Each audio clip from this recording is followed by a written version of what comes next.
Not too long ago, Valentine's Day was a holiday that made me sad because I was single. I'd see cute couples on social media and I felt like I was missing out. But over time, my perspective changed. So instead of focusing on other people, I started focusing on myself.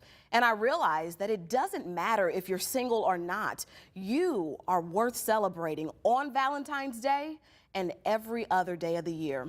I sat down with life coach Dr. Nakisha Watts for an uplifting conversation about loving and celebrating you. Relationships with other people are complicated and complex, but probably the most complicated yet significant relationship of all is the one that you have with yourself. Can you talk to us a little bit about what it means to love yourself and why it's important to take care of yourself even in this season?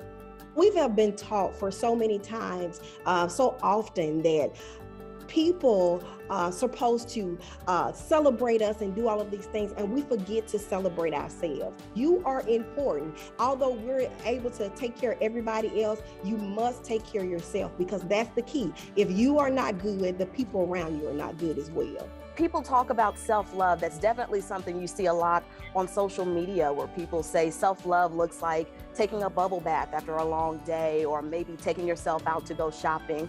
But it is so much deeper than that as well. What are some other ways to love yourself? A lot of times when we talk about self-love, we think about those material things that we can do to make ourselves feel better. But one thing we have to deal with ourselves eternally. One thing that you can love yourself is to forgive yourself.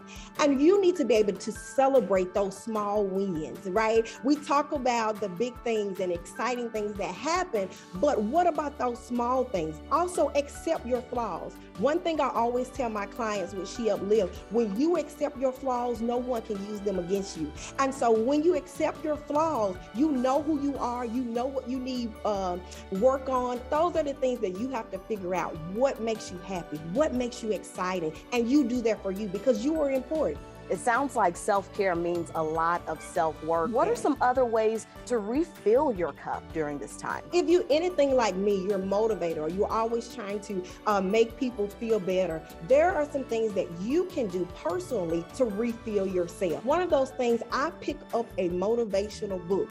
Being around positive people, you can become drained when you're the only one pouring out, right? So you need some friends, some loved ones to pour back into you. All great information. Dr. Nakisha Watts, thank you so much for joining us. To learn more about self-love and for more inspiration, you can visit Dr. Watts on social media at She Uplifts LLC.